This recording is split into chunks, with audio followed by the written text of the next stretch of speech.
This podcast discusses paranormal activity and other topics some might find disturbing. Listener discretion is advised.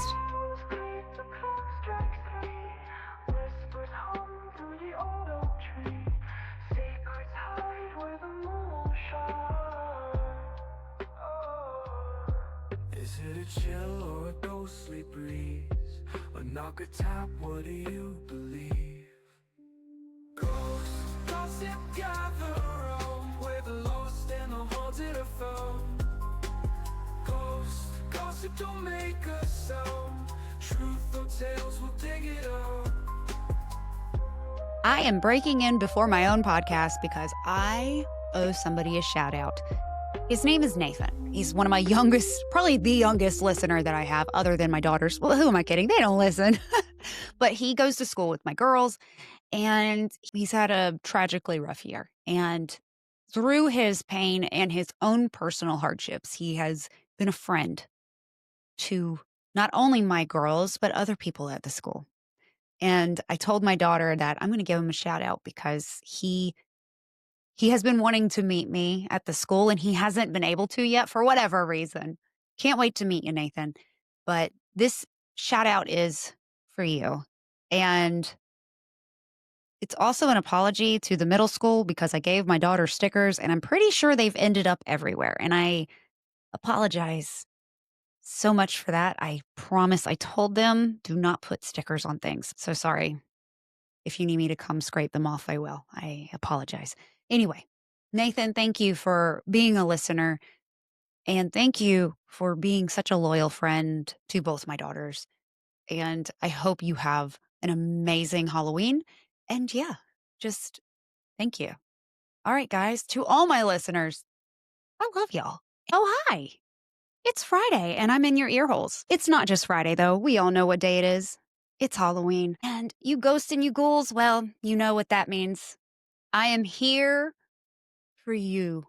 The veil is thin and the lights are low. And tonight we are diving into some very spine-tingly stories. But I'm not facing these alone. Oh no, you know I can't do this alone. Oh no. Today I am joined by M, the host of the Chillers and Thrillers podcast. And together we are prepared to be scared a little bit silly. So grab your candy and light your candles. Double check to make sure that closet door is shut and check under your beds, everybody, because these listener tales might just keep you up tonight. I hope you enjoy. Hello, everybody. My name is Ashley. Hi, Ashley. My name's Em, and I'm the host of Chillers and Thrillers. And welcome to Ghost Gossip. Thank you so much for having me. Thank you for coming. I'm so glad we finally worked this out. Me too. I'm so excited. I really appreciate it. And I love your podcast. I love listening to your episodes. And when you have your husband on too, it's so funny. He's a lot. He really is a lot of fun. He hasn't learned how to talk into a microphone yet, but he's learning. Yeah. There you go. That's all you need. Just a 1% improvement every day. That's all I can ask for, right? Exactly. So we have a super special episode. We have some scary stories to share with our listeners. And it's so nice to be able to do these listener submitted real life stories with somebody other than just ourselves. So I'm excited. Yeah, definitely. I'm very excited too. I love doing the podcast, but I always want to see people's reaction when I read, like, if it's this particularly like creepy story that got me. So I always end up bugging my mom or my sister. Like, did you hear it? Tell me what you thought. Were you scared? How did I sound? Was it good? Yeah, I get it. Well, just for my own sake, how did you get into the spooky and the scary stories? I've always loved scary stories. Since I was a kid, I was like the stereotypical like creepy little girl who, believes in ghosts and stuff. And growing up in Canada in the 90s, Are You Afraid of the Dark was huge because it was filmed here. So it was like very, very popular. And then my mom was a cleaning lady and she would commute to different parts of the city and we would take the subway with her if it was like days off school and stuff. And I would just ask her to tell me creepy stories. And I think it's just, like ingrained in my childhood, just listening to ghost stories from family members because my parents always believed it. So there was no skepticism. And that grew into obsessively reading Goosebumps, Christopher Pike, Fear Street, watching all the spooky stuff. Just kind of like, yeah, it just kind of grew into that. So it's just I always love it. been a part of who I am. I love it. And you are Hispanic, Latina. Latina, yeah, my family's from Yeah. Brazil. I was born in Brazil, so very strong connection there with just spirituality as a Yeah. whole. Either it's Brazil in particular is super interesting because it's such a mix of different ethnic groups. You know, Hmm. there's a huge African slave trade, so there's very strong African influence.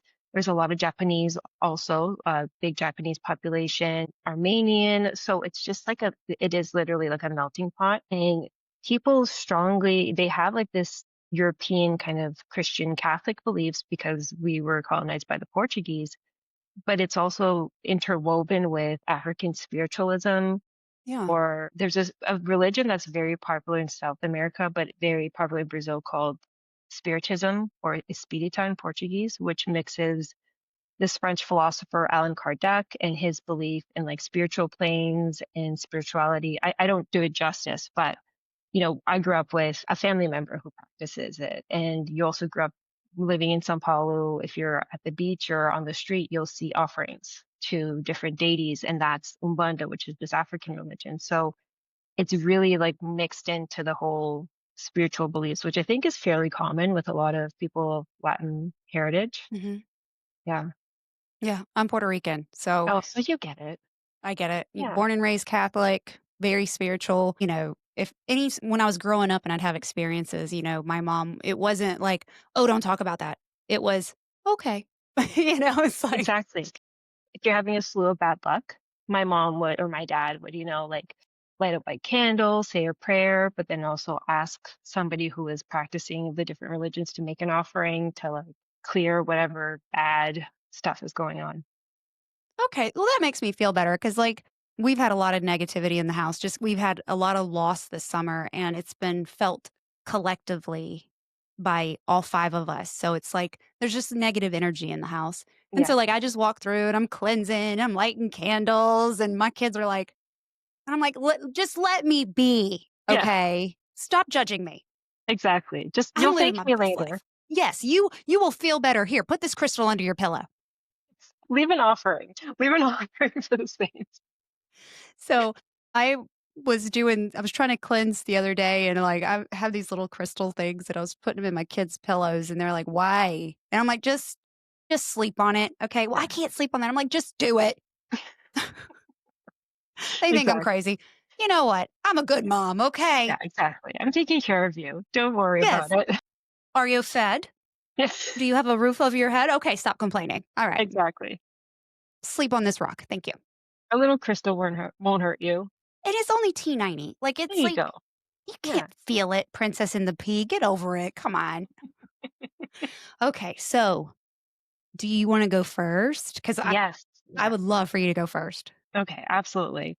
Okay, The first story I'm going to share is actually based on what my parents experienced, and this story's been told. This is like our family lore at this point. We all know the story, and it's one of those stories I would ask my parents to retell me. So, a bit of a background: my parents met. They were working together. They were both in relationships at the time. My mom had married. She was going through a divorce. My father was engaged, long-term engagement that he was, not, they just weren't happy. So he ended his engagement. My mom was divorced. About a year later, they started dating. But, a lot of gossip going on.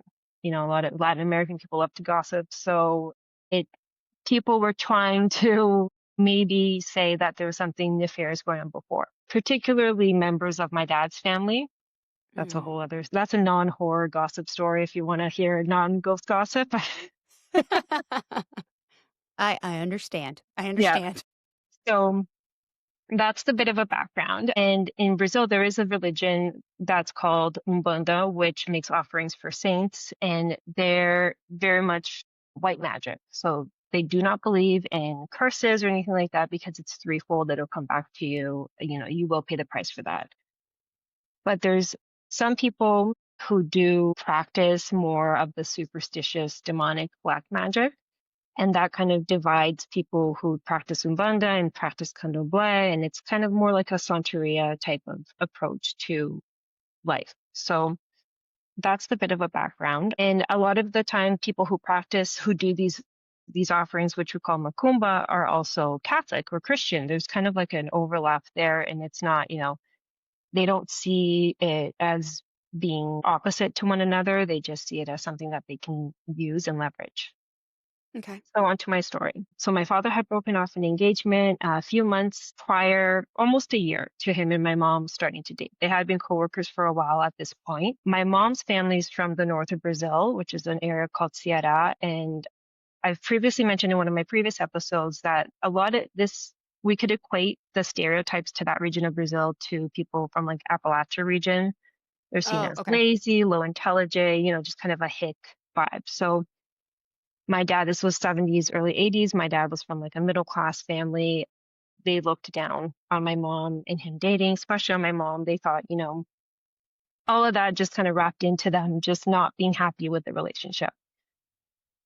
During this time, my dad's fiance had also ingrained herself into his family. She was friends with his sisters, his mom, like this, it was more of a long-term relationship where they saw her as a family member. So that kind of added to this resentment they had to my mom. So flash forward 2 years, my parents are married at this point. My mom was pregnant with my sister, who ended up being born premature. She almost passed away. She was born at 7 months, so she was in the ICU for a bit. My mom also had a very difficult delivery with my sister, so she was hospitalized. And they end up going home, and my dad goes to visit his family, and he's told that there's some gifts there that were dropped off from friends and family. This was like a neighborhood. Everybody knew each other. So when everybody heard he had a daughter, everybody went off and dropped off gifts. So he also has a very large extended family. It's like godparents that we consider family, biological family. So a lot of people overall just dropping things off. So about a month after my sister's born, my dad goes over with the baby to introduce my sister and to pick up these gifts. There's a few different gifts, just typical baby stuff or handmade items. And they were set aside for my parents, and my dad picked them up that night. So when they arrived home, they're unpacking the presents. And my dad notices a black and red blanket among the gifts. So there's no tag, no card with it, nothing to like denote who gave it. My parents both thought it was strange because black and red is not a baby color at all. My mom says, it was such a jarring thing to see among these like soft, cute baby things, but they're new parents, very tight budget. So they weren't going to be turning away a gift, and they put it away in a closet.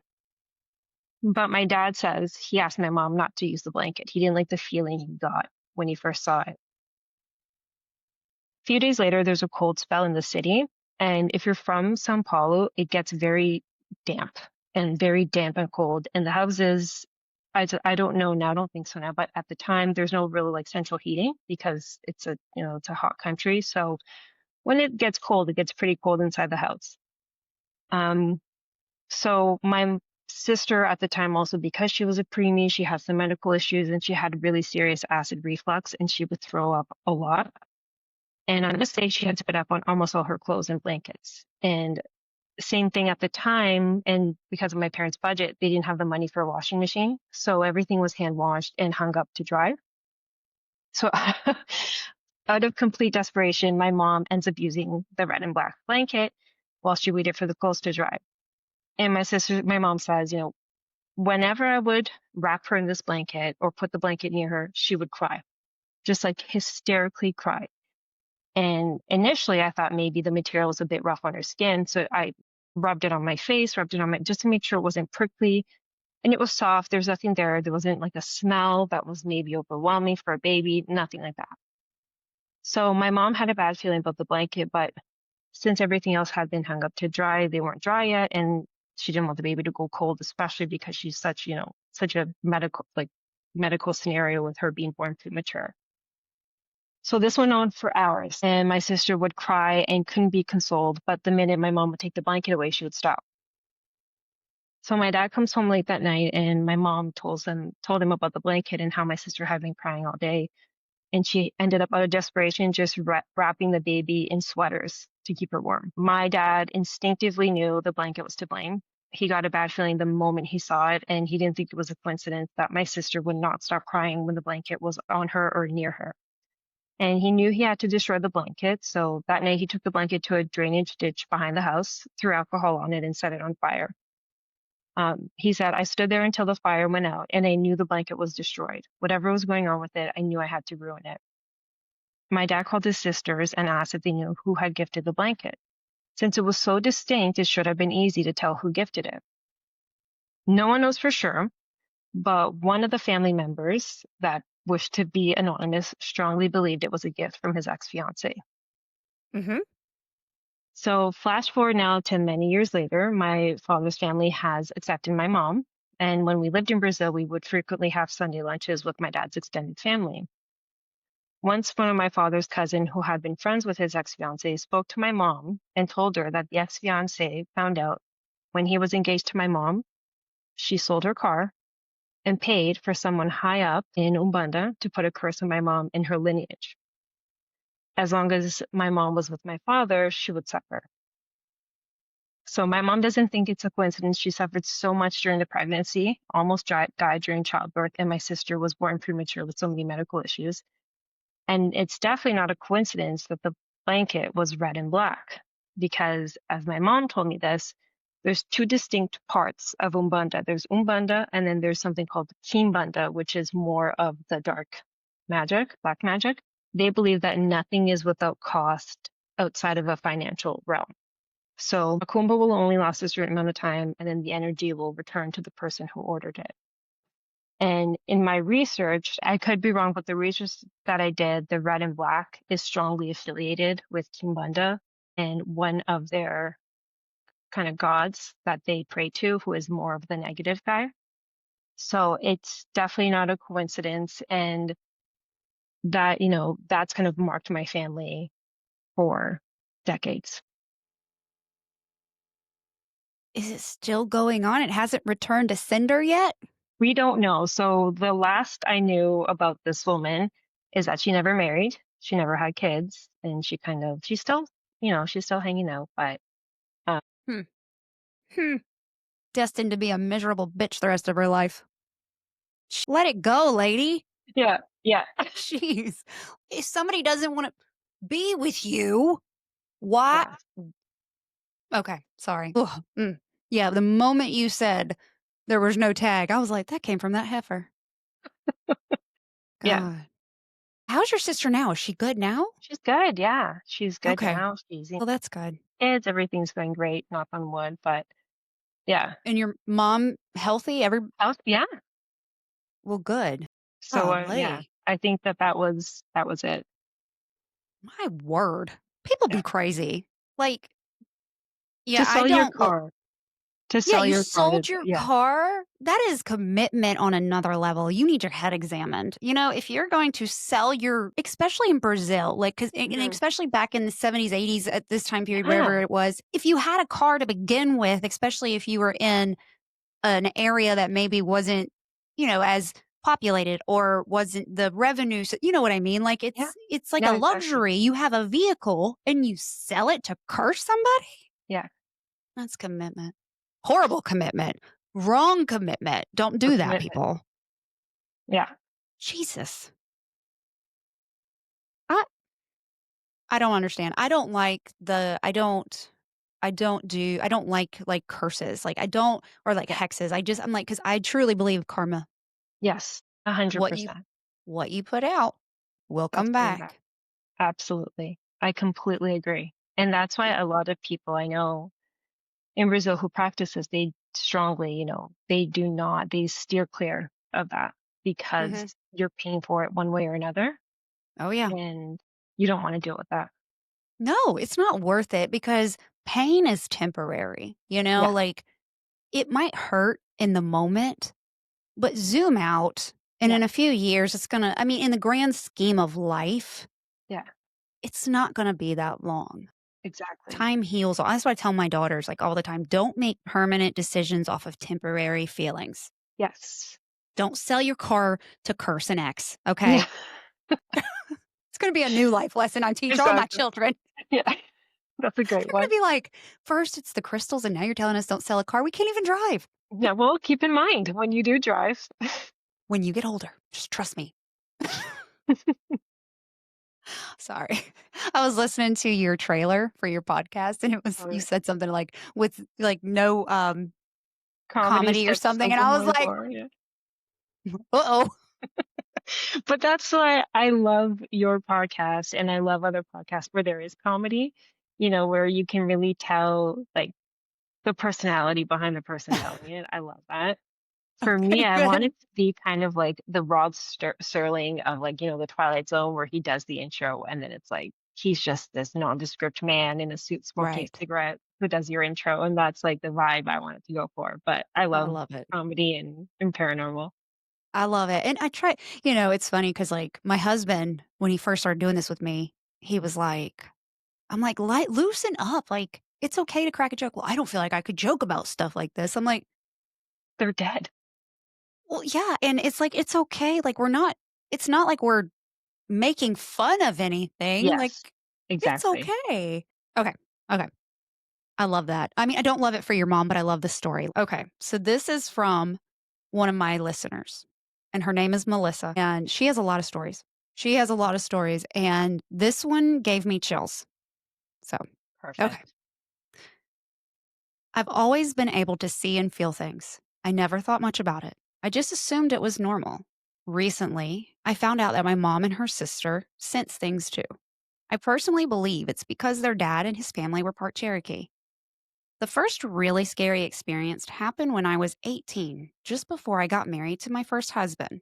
We had found a duplex through a leasing office and somehow got in with no down payment. That should have been my first red flag, but I was young and excited to have my own place for the first time ever. The leasing agent gave me the keys and told me to check it out before deciding. She never went to the duplex with us. She mentioned that it had a few holes in the wall that needed repair and some spray paint art. My dad helped me patch and paint the walls, but my mom refused to go in. She said something about the place felt really off and made her extremely uneasy, which wasn't like her at all. So she stayed out front while we worked. A couple weeks later, we got married and moved in. Both of us worked night shifts. One night, I got a ride home from a coworker, and as we pulled up, every single light in the house was flickering on and off. The TV was flipping through the channels on its own. We looked at each other, and we both knew this house wasn't just occupied by me and my husband. My coworker came inside with me, and the moment we stepped through the door, everything stopped. We talked for a few minutes, and although it felt strange, neither of us sensed anything evil or dangerous. This kind of activity happened a few more times over the next couple of weeks. Then, about 6 weeks in, my husband was called into work early one evening, leaving me home alone with our two rescue pups. It was the first night I'd ever been alone there. Around 7 or 8 p.m., both dogs started growling and trying to get out of the house. I had the bedroom window open to the backyard. West Texas nights in October are pretty warm, and one of the dogs actually pushed through the window screen to get out. Once outside, they kept barking and growling nonstop. They were usually quiet dogs, so this was completely out of character. Then suddenly, the radio in the living room turned on full blast. The kitchen cabinets and drawers started slamming open and shut, and the dishes began flying against the dining room and living room walls. I bolted to the bedroom, planning to escape through the side door, but I'd left my keys in the room. As soon as I grabbed them, the bedroom door slammed shut behind me, and I couldn't get out. It was 1995, so I didn't have a cell phone, but thankfully, there was a landline in the room. I called my mom, terrified, and told her to come get me. She arrived quickly, came inside, and yelled, "That's enough." Instantly, everything stopped. The bedroom door unlocked on its own. Some of the cabinets and drawers were still open, some closed, but everything was still again. What's even stranger is both the TV and the radio had been unplugged, and neither had batteries. I'd unplugged them after the earlier incidents. I took my dogs and went straight into my parents' house. I never stepped foot in that side of the duplex again. My dad and my husband went back later with a trailer to move everything out. My husband never believed me, of course. A few weeks later, the woman from the leasing office called and said she planned to take us to court because the holes in the spray paint were still there. That didn't make sense. We'd fixed everything. So I started digging into the address. I found out that, a few years earlier, rival gang members had been shot in the park and parking lot right across the street from the property, and at least 3 people had died inside that very house. It wasn't converted into a duplex until a couple years later. I eventually went back and spoke to the woman who lived on the other side. She worked nights as a guard at the prison new hospital unit, so she wasn't home much either, but she knew about what had happened. She told me she regularly used sage and black salt to cleanse her space. Years later, after my divorce, I drove by again, and the duplex had been torn down. Ugh. Wow, Huh. that's terrifying. Yeah, Ah. that's poltergeist. I feel like Oh, it's yeah. some when it's a violent death or like a sudden death, usually the stories that I found, it translate into a poltergeist type of Mm-hmm. activity. Yeah. Like that kind of Yeah. unsettled Mm-hmm. like anger, Mm-hmm. towards whoever's living there. Yep. I had a haunted house, and then there was poltergeist activity. It wasn't like that, but it was probably enough to scare a lot of people. Yeah. With me, I was like, stop it. Yeah. But it scared me in the beginning. It's unsettling, but nothing like that. I mean, doors start Yeah. opening and slamming and you get locked in. And I mean, Ugh, that's another level. it is. That gives me chills. Me too. Yeesh. Yeah. Ugh. We lived in an apartment in Toronto all throughout high school. And it was a building, I think it had been built sometime in the 70s, like late 70s. So just like very like typical, concrete building. Mhm. And there was some strange going ons in our unit. Nothing poltergeisty, but like, Right. smells.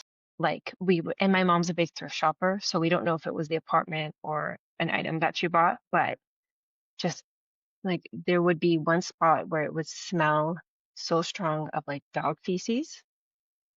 And it was a chair, and I tore it apart, like looking to see where this smell was coming from. And I could never find it. And one time she bought this old China doll at Goodwill, and it was right by an air vent. And I had been in my room doing like just on the computer, being a teenager, and my mom and my sister call me into the living room, and they're like, "What's so funny?" I'm like, "What do you mean? Like, what's so funny? We keep hearing you laugh." And they thought it was coming from the vent. Like, we keep hearing you laugh. What's so funny? I'm like, I'm not laughing. Like, I'm just watching videos. And it was where the little doll was. And they said it sounded like a little girl laughing. And I I had like very high pitched voice as a kid. So my mom threw the doll away because we assumed it had something to do. It was like the doll was right against the wall with the air vent. So Ugh. yeah, Dolls. the one Dolls you well freak you me just out. had you just had the episode with the Tracy dolls. So She is officially at 99 dolls now. oh my gosh, I, I'm not here to ruin anybody's whatever, I fully yeah, support all my friends. You do you. You're not hurting anybody. You do you. I can't have them in my house. I'm too sensitive. I can't do it. I absolutely can't not. do it. No way, no way. Okay. It's too much. Oof. Yeah. My mom has these porcelain dolls that she has had since we were little. And she keeps saying, who's going to get them when I die? And we're like, Not me. donate them. I'm good. Yeah. Yeah, exactly. Speaking a bit of dolls and creepy girls and all that stuff, my next story is called The Little Girl Who Wasn't. And this was Ooh. submitted to, so before I started the podcast, I loved reading obviously Reddit and like message board, all these like spooky story stuff. And this one was submitted a while by a user named Lady Sparrow. And I kept this because the story just creeped me out so much that I wanted to read it on the podcast one day. So this was part of my Halloween special in season 3, and I figured you would probably appreciate this. So Yay. yeah. So the little girl who wasn't. I lived in a house from hell for 4 years, from age 11 to almost 16. There was constantly something happening, doors flying open and shut, voices, footsteps. Nothing ever stayed where you put it. I was alone there a lot because both my parents worked and I was constantly terrified.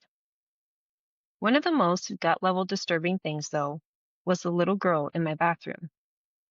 Every time I walked past my bathroom door, which was constantly since it was right next to my bedroom, I saw a little girl with blonde curled hair and a rose colored dress. She just stood there, staring, looking like a photograph from 1905. I started keeping the door closed so I could walk by without seeing her, but she was always there when I opened it. Once I stepped in past her, I couldn't see her anymore, but I could feel her. She scared me, but I felt sorry for her because she was trapped there, just like me, but probably forever. As the years went by and things in the house continued to get worse, she started seeming darker. I started feeling like she wasn't really a little girl. I knew there was something ugly in the house, and I felt like it was presenting this sympathetic image to me.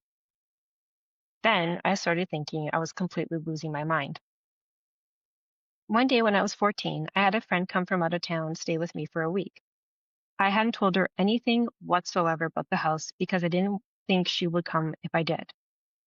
Right after she got there, we were sitting in my room and she left to go to the bathroom. About a minute later, she walked past with a puzzled look on her face and said, "So there's a little girl in your bathroom." "Yeah," I said, "she hangs out in there. Blonde hair, curls, pink dress." My friend went, "Yeah, you know that's not a little girl, don't you?" I almost threw up. I was so relieved and terrified and excited and ready to run out of the house screaming. She wouldn't use my bathroom for the rest of the week, and I started using it as little as possible. Eventually, we moved out, and I could not have been happier. I distanced myself from it mentally as much as I could.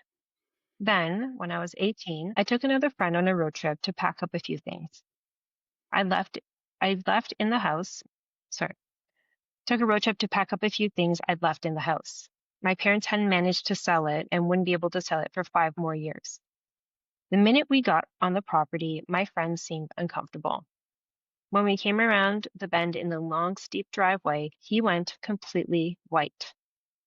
I could tell something was wrong, but he insisted he was okay, so we got to work. After a while, he asked to use the bathroom, and I directed him to mine.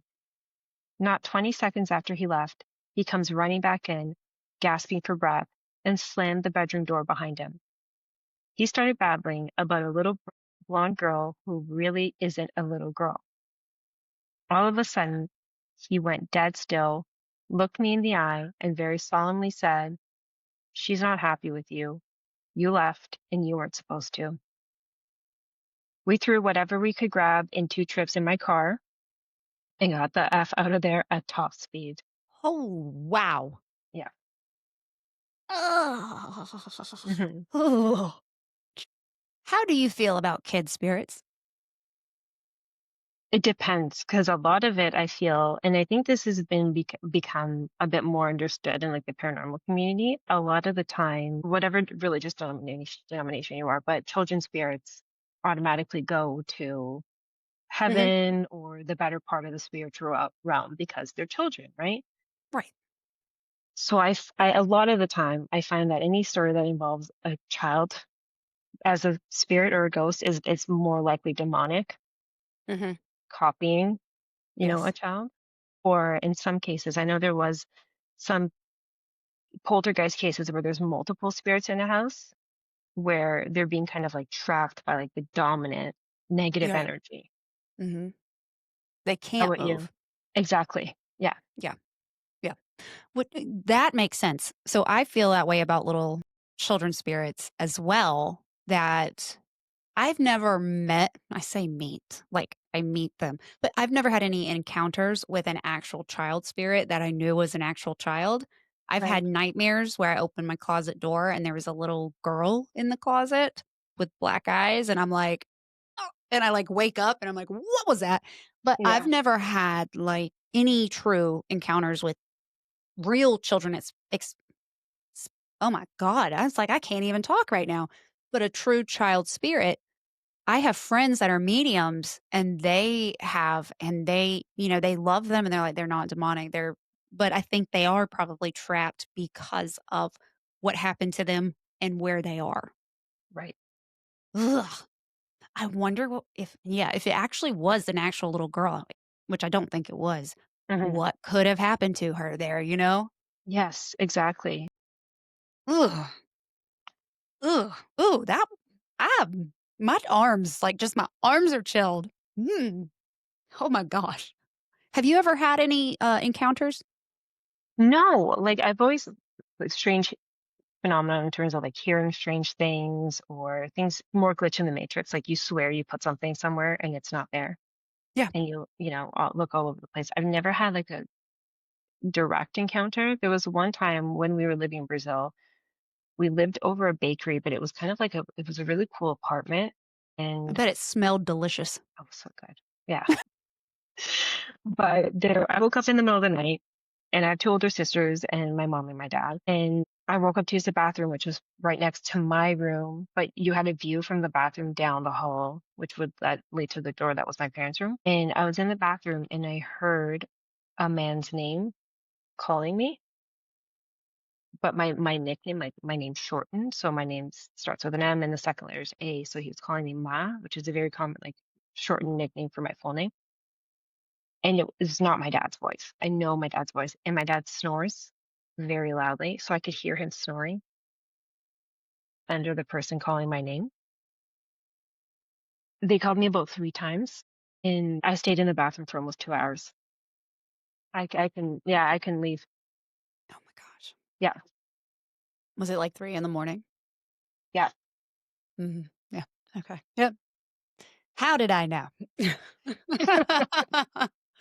Oh, exactly. well, it's fitting that you just had a story about a little girl because my next story is about a doll. Oh, perfect. So it goes in hand in hand. Look at us go. We didn't even plan this. Oh my goodness. Okay. This is also from Melissa. She has so many stories. So it's funny because I have a ton of stories. And I have so many where it's like, people probably think I'm insane. Like I am Yeah, just living in my own little world because I have so many, but they are completely genuine.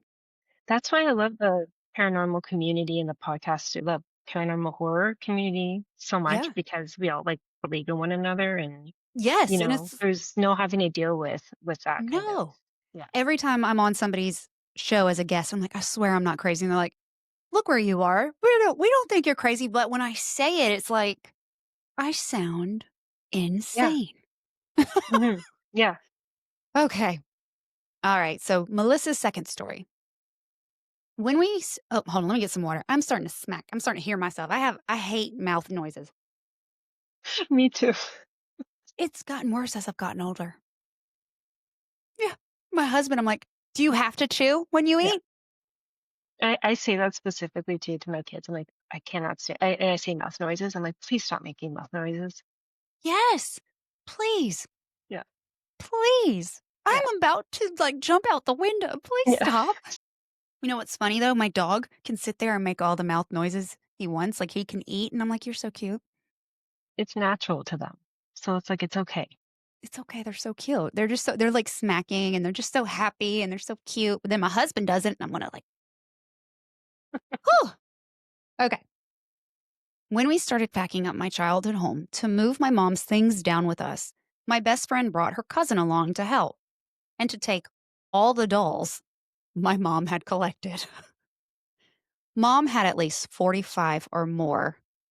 I- More power to all the doll collectors. I just couldn't do it. One of those dolls, though, had something or someone attached to it. I could never be near that particular doll for more than a few minutes without feeling physically sick. Every time I got this heavy, icky, unsettling feeling, along with a deep sadness I couldn't explain. My cousin's friend, who we'll call Kay, walked in and immediately said, "Wow, last night I prayed and asked to be connected to this home." That stopped me in my tracks because she had never been to our house before. She lived 3 hours away in another state. Kay said she had seen a young girl about 10 years old coming and going through my mom's house ever since my dad passed away in July 2015.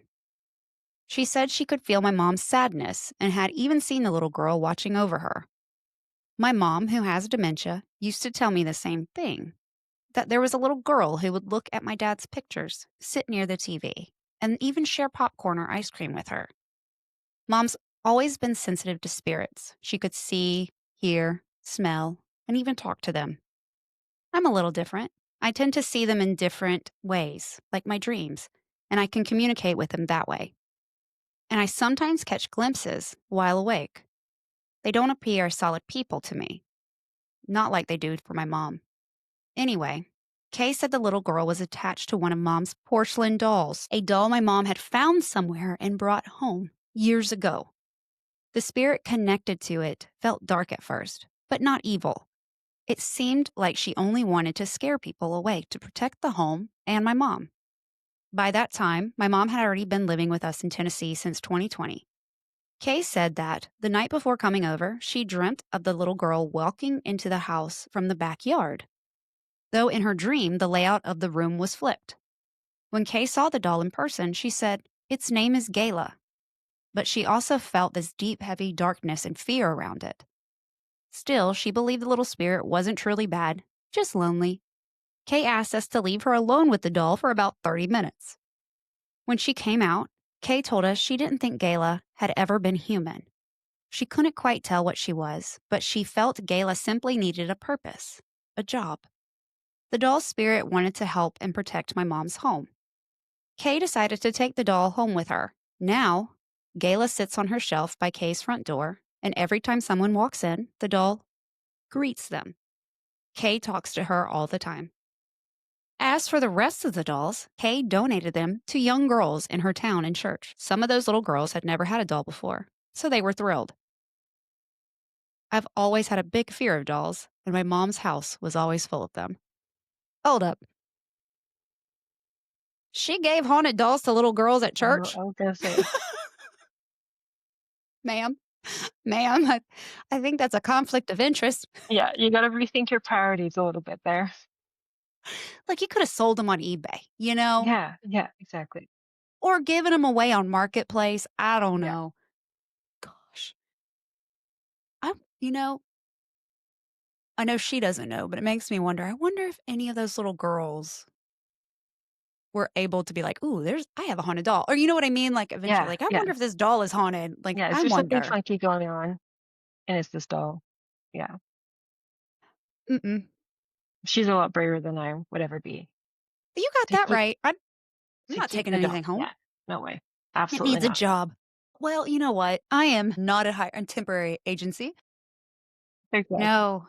And especially she doesn't think it's ever been human, then what is it? But what is it? Exactly. I was on somebody's podcast, Seance with my siblings, and she was like, "Yeah, we have an entity. It's never been human in our back room." And I'm like, "Whoa, you can't just drop that on me." And like, you just still live there? Like I Absolutely had a not. ghost. I had a ghost who was a person. And I mean, I had a 2.5 interest rate. I wasn't going anywhere, until I got better interest rates. But you have an entity that's just chilling in your back room. That's not for me. No, it's not. She just dropped that on me. It was so casual. Yeah, not no thank you. That is Yep. not for me. Yeah. Yep. Yep. Not me neither. Me neither. No. Me neither. So my last story of today is actually one that I read in my first Halloween special. So in season one, I so growing up in Ontario, I grew up in Toronto though, so I never really went camping or to trails, but it's a huge part of Canadian culture overall. It's just hiking, camping. That's, Yeah. just because we have so much land and beautiful nature and scenery. So my first Halloween special was an hour of outdoor scary stories. This one just creeped me out so much because, well, I'll read it first and then we can discuss. So Okay. Okay. this one is called The Man on the Trail, and it was submitted by user Anacoanitis or Anaconosis. My wife and I are avid backpackers, and we try to put down at least one 20 to 30 mile weekend trip every month with our ultralight gear. We're fairly experienced at this point and have had numerous semi-dangerous encounters with wildlife and other wilderness hazards. We don't get shook easily. We're hiking a ridgeline trail in the late afternoon, planning to take a turn and head down into a drainage to camp near water before it gets dark. We've put down 10 plus miles that day and we're fairly beat, looking forward to setting up camp and getting dinner going. We see a guy coming up the trail towards us as we turn onto the drainage trail, wearing worn out clothes. Up close, he's a white guy of kind of indeterminate age, somewhere between late 30s and late 40s. We acknowledge each other and strike up a little conversation on the trail. The first thing I notice is his accent. It's clearly American, but it's not the accent of the area we're in, and it's kind of, well, old-timey. There's kind of a music or lilt to it, not a drawl. It's vaguely familiar, like something I've heard but can't quite recall. My wife is chatting with him while I puzzle his accent out, and then I notice he's covered with tattoos. Weird ones. I have ink, so I'm not one to judge for having a tattoo, but I've never seen anything like these tattoos before. They're not standard hard-ass tattoos or pictures. It's almost like writing, but not in any alphabet I've ever seen, and arranged in a way that makes me think they're also a picture, if seen in full, like a magic eye game made up of some indecipherable text inked on a man's skin. I'm now getting an itchy, something is very wrong here feeling from this guy. When I hear him say to my wife, "There's a great campsite down by the stream. Lots of campers have used it." I realize that we're an hour away from sundown and at least 10 miles from anything. And this guy has nothing with him. No backpack, no water bottle, no warm layer. It's autumn and we're rather high up elevation-wise. Just the clothes on his back, none of which have anything distinguishing about them. No logos or visible brands of any kind, and quite worn. He's about to get overnighted on the trail without any gear of any kind, and only the one campsite within 6 miles of where we're standing. I hear my wife say, "That's where we're going to camp. Thanks for the suggestion." And he smiles at us. His teeth are pointed. I assume filed and curved inwards to the back of his mouth. I don't mean just his incisors, I mean his front teeth on both top and bottom. I nod my agreement and say, "Enjoy the rest of your hike." Then we continue on. In another mile or two, we get down to the stream and the campsite is lovely.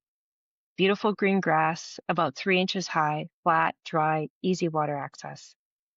However, there's no sign that anyone has camped there in a very long time. As we're looking it over, we find there are a ton of stakes in the ground. You'll usually find a stake or two at high traffic campsites just because people forget them when they're packing up camp in the morning. We found more than 10 of wildly different ages and designs, some old school and rusty, others new and shiny. But none of the grass is bent or broken except where we stepped in checking the site. Wordlessly, we both shouldered our packs and hiked another, thankfully flat and easy, 6 or 7 miles to the next site. I'm neither spiritual nor superstitious, and I've never had any other experience that filled me with a sense of unexplainable fear or impending doom the way this one was. This was in West Virginia. I don't like that. Mm-mm. I don't like that at all. And, the teeth. Yeah. The teeth in the pictures is what makes me think it's something Of not, the land. Yeah, exactly. That's a perfect way to put it. Ugh. I don't know much about, I have my best friend's from West Virginia. I don't know much about West Virginia. I'm going to have to ask her Yeah. if she knows of anything like lore of maybe not skinwalkers, but some Yeah. type of entity that is land-based up there. Yeah. Because that would be Ugh. interesting. Oh, boy. That made me feel icky. And it's so funny because when you said the word itch, right before you said it, I started to itch. Yeah, I'm like right here started to itch, and then you said itch, and I'm like, meh. Yeah. And you get that feeling of like, when the realization hits. Uh-huh. Yeah, that it's this turned isn't to. right. Yeah. Oh, okay. I have one more story, and this takes place in a cabin near Gatlinburg, Tennessee. The cabin was near Route 321 in a club community. It wasn't far from the entrance of the neighborhood, tucked up behind a tennis court at the end of the long, private, secluded driveway. No one would ever know you were there. You'd almost forget that down below the hill was a club and sports area. The view of the house when you arrived was surrounded by dense forest, with giant boulders stacked like a retaining wall to keep the hill from sliding onto the driveway. Everything, the trees, ground, driveway, and even boulders, were covered in green moss. Behind the house was a gravel path that curved up the mountain a little way. There was no one around, just the sound of the quiet forest. Almost too quiet. Approaching the rental, it felt like eyes were on us. It was unsettling. The air felt heavy, like we needed to get inside before we changed our minds. We had brought our two dogs, Lucian and Carolina. As soon as we let them out of the car, they immediately went into protection mode, ears back, noses high, tail straight. They sniffed the air and pulled towards the mountain path. The whole situation made us uneasy. It was just my husband, our young son, myself, and our two dogs. Out there, we could easily disappear. We walked to the door and struggled to get the key from the combination box. We tried calling the rental agency but couldn't get a cell signal. Eventually, we figured it out, unlocked the front door, and started exploring the house before unpacking. We let the dogs loose and focused on the main floor first, checking each room carefully. You never know. We found nothing strange, so we moved upstairs. The hallway had an odd, crowded feeling to it, claustrophobic and strange. There was a bedroom to the left, and one to the right, and a middle room with a bathroom across the hall. At the farthest end, there was another bedroom. That last room was painted red, with red curtains to match. It felt off. The air was heavy, and the smell was musty. The curtains were blackout style, keeping out all the light. The energy in that room made me feel like someone was there. I didn't want to stay in it, and I definitely didn't want my 7-year-old anywhere near it. The middle bedroom was even stranger. It was decorated for a child, but had an uncomfortable, unsettling feeling about it. My son did not like it. The bedroom closest to the stairs was larger, a master suite with a fireplace, sitting area, large bathroom, and sauna. But that room too smelled musty, with a strong scent of smoke from the fireplace. Even with bright colors and big windows, it had a dark undertone. The bathroom and sauna gave off the creepiest energy of all. None of us wanted to stay upstairs, and the dogs refused to come up there with us. Thankfully, there was another master bedroom on the ground floor. It felt completely different, calm, peaceful, and safe. It had a king-size bed and a pull-out chair, and we all decided to stay together. After unpacking, we ate dinner, watched some TV, and settled in for the night. When we took the dogs outside, the forest was unnervingly quiet. Then we went to bed. At around 3 a.m., we woke up to the sound of footsteps upstairs. All of us heard it. My son jumped into our bed. My husband grabbed the metal bat we brought for protection and called one of the dogs to go upstairs. But the dog refused to go upstairs. He ran back to me and whimpered at the bedroom door. My husband went up alone while I stood near the stairs with my phone and my keys, ready, just in case. He checked every room, but nothing. No one was there. We returned to bed, locked the door, and kept our bags ready by the door. We tried to convince ourselves it was just a squirrel, or maybe it was just an old creaky house, but it didn't feel that way. The next morning, sunlight streamed through the curtains. When we opened them, the forest was alive again. Birds singing, bugs buzzing, squirrels chattering. It felt normal. It felt comforting. We made breakfast, but I noticed several kitchen cabinets were wide open. My husband swore he hadn't left them that way. We shrugged it off and closed them, cleaned up, and left for the day. The dining chairs were neatly tucked under the table when we left. That evening, we returned just before dark, sat on the back patio, and watched the sunset. A giant hawk glided straight over our heads. It was beautiful. Later, while watching a movie, I went to the kitchen to make popcorn and found all of the cabinets open again. Every single one. Frustrated, I asked my husband and son if either of them had been in there, and both said no. The kitchen was huge, granite countertops, a large island, and more than 10 hanging cabinets, all open. It didn't feel like a prank, it felt intentional. Still, I closed them all, made popcorn, and tried to ignore it. We went to bed later that night, locking our door and leaving the TV on for background noise. We slept through the night until dawn and woke up to find our locked door wide open.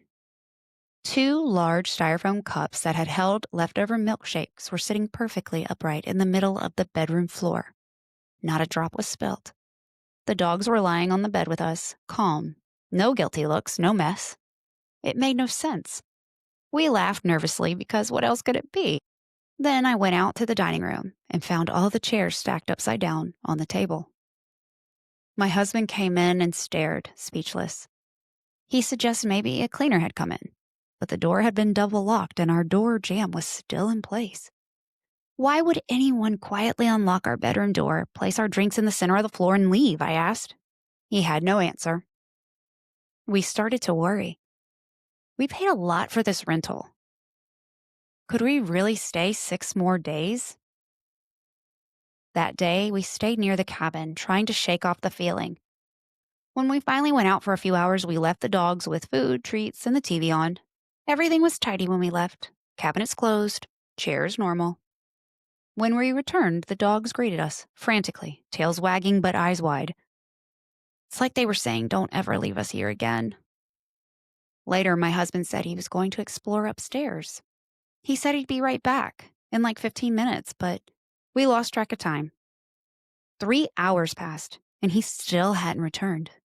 Our son and I went upstairs to find him. The dogs refused to go with us. We searched the first 2 rooms and nothing. But when we reached the last room at the end of the hall, the door was closed. When we opened it, my husband was sitting on the edge of the bed, dazed, like he was in a trance. "Are you okay?" I asked. He blinked and said, "Yeah, why?" "It's been over 3 hours," I told him. His jaw dropped. "I just got up here," he said, insisting only 15 minutes had passed. He had no memory of the time in between. We all went downstairs together, closing each door behind us. It felt like something was following us down the hallway. That night, as I was laying in bed, I heard scratching on the wall near my head. It was loud, deliberate. When I shifted my head a foot to the side, the scratching followed. I could feel it move with me. It didn't stop until I finally fell asleep. Later, 2 loud bangs and footsteps echoed above us. We turned the TV up and huddled together until morning. We were exhausted and terrified and ready to leave. At 7 a.m., we packed our bags quickly. In the living room, all the chairs were stacked upside down again, and in the kitchen, every cabinet was open. We didn't even change out of our pajamas. We loaded the car as fast as possible. My son stayed inside the SUV with my husband. He was too scared to go back in. As I walked the dogs the last time, I glanced up at the second-floor windows. The curtains had been closed the night before. Now they were wide open. I loaded the dogs, grabbed our remaining things, whispered a prayer that nothing would follow us home, and drove away. Didn't breathe easy until we passed through the gates. Reflecting on that night, the one where I found my husband in a trance still gives me chills. It really shook him. He couldn't explain the missing time and barely slept the weeks after. The cabin is still available for rent. I won't say who manages it or what it's called. Just be careful if you ever stay in a cabin up on a private driveway not far from Route 321. Thanks for sharing my story. Night Vision Files. Well, thank you so much for coming on. Those were Yeah. amazing. Oh, I'm so glad you like them. I'm so Yes. happy I could share them and see your reaction as I read them.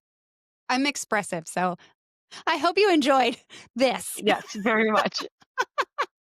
Well, thank you so And much, thank you Em. for your stories as well. I'm so excited to include them in the Halloween special, and I'd love to do this again. I love your podcast so much, so this was awesome. Likewise, and I'm so blessed. Thank you for reaching out to me, and I appreciate you and your patience because it took forever, but we got it figured We got it. out. It's that Scorpio energy. We got it. You got that right. Yeah, We're persistent. exactly. You can't stop us. Unless we just don't want to do it anymore. That's right. Exactly. And Yeah. then once we're done, we're done. Yeah. Well, thank Well, you I'll so reach out much. to you when I have some more scary stories, and then Okay. we can do this We will again. do it again. Yeah. All Perfect. right. Thank you so much. It was Thank great meeting you. you. Guys, thank you so much for listening to this wonderful bonus episode for you on Halloween. These stories, oh, I love them so much. If you have stories that you want to share, please send them to me. You can send me all your ghost gossip at ghostgossip247@gmail.com. I have a Patreon. You can join for free. I'm going to have a lot of bonus content there. Go check it out. Patreon.com/ghost gossip. I don't know. You'll find me there somewhere. Just check out the show notes. I will have it linked there. Easy peasy. Click, click, click. I also have merch. Check out the merch store. And you can follow me on TikTok, Instagram, Facebook, all the things. Come and hang out with me. Come and tell me your stories. Come and, I love meeting listeners. It's such a pleasure. I'm always surprised that people listen. So thank you so much for listening. And until next time, they'll see you later. Bye, y'all.